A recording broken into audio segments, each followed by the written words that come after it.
The #1 complaint we hear from American travelers in Japan is this: my Visa card didn't work.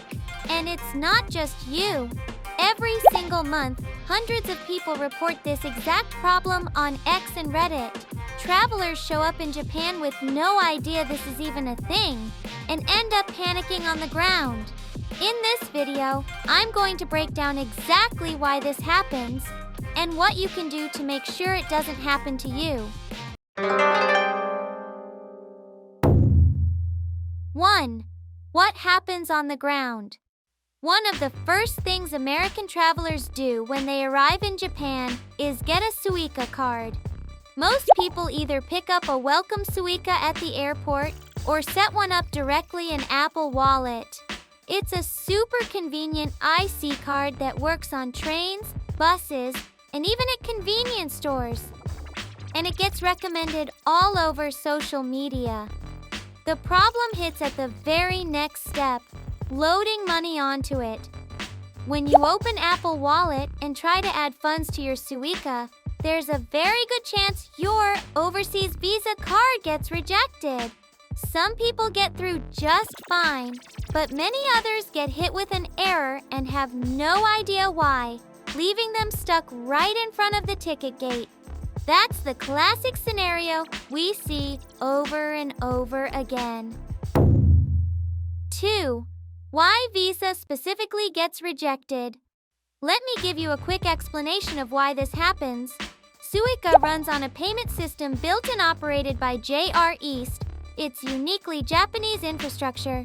And sometimes, the security authentication used by overseas Visa cards just doesn't play nicely with that system. Mastercard and Amex tend to have far fewer issues with this. Without getting too technical, the bottom line is that Visa cards are simply more prone to compatibility problems here. That's really all you need to know. 3. What to do so you don't get stuck. So what should you actually do? Let's break it down by what card you have. Case 1. You have a Mastercard. This is the easiest situation. Just select your Mastercard when adding money to Suica in Apple Wallet, and it'll work in most cases. That said, there are rare instances where it gets rejected too. So, once you land in Japan, we recommend doing a small test charge first. If you do it at the airport, you'll have plenty of time to sort things out without any pressure. Case 2. You have an Amex. It's not as reliable as Mastercard, but it works more often than not. Go ahead and try it first. If you get an error, switch over to the method in Case 3. Case 3. You only have a Visa. Your best bet is to load cash onto your Suica at a Seven Bank ATM. Seven Bank ATMs are inside every 7-Eleven across Japan, and they accept overseas cards. You can switch the screen to English, so don't worry about getting lost in the menus. The process is simple. Tap your Suica on the reader, choose an amount, and insert your card. Once you get the hang of it, it takes less than a minute. Case 4. None of your cards work. You can still load your Suica with cash at a ticket machine inside any train station. Those machines have an English option too, so you'll be fine. We recommend keeping at least 2,000 yen in cash on you just in case. And honestly, cash still comes in handy all over Japan. Plenty of convenience stores and small restaurants are still cash only, so it never hurts to have some on hand. 4. What to do before your trip. We've covered what to do if things go wrong on the ground, but honestly, the best move is to prepare before you even leave home. Dealing with it after the fact is stressful. Setting yourself up in advance takes maybe 10 minutes. Check your cards first. Take a look at what's in your wallet right now. Do you have a Mastercard or Amex? If all you have is Visa, We strongly recommend getting a Mastercard credit or debit card before your trip. Set up Wise or Revolut. These are digital banking cards built for international travel. Even if they're Visa branded, many users find they can load Suica without any issues, and they're becoming increasingly popular among American travelers heading to Japan. Both are easy to set up through an app, so get them ready before you go. Wise in particular is great for Japan. The currency exchange fees are low, and you can use it to convert to Japanese yen as well. It's genuinely one of the most useful cards to have on this trip.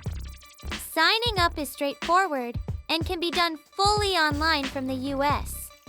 Just keep in mind, it can take a few days to arrive and activate, so aim to apply at least 1 to 2 weeks before your departure. Have some cash ready as a backup. In case none of your cards cooperate, it's a good idea to have at least 10,000 yen on hand. And rather than exchanging money at the airport, you'll often get a better rate by withdrawing directly from a Seven Bank ATM once you're in Japan. 5. Extra tips for a smoother trip.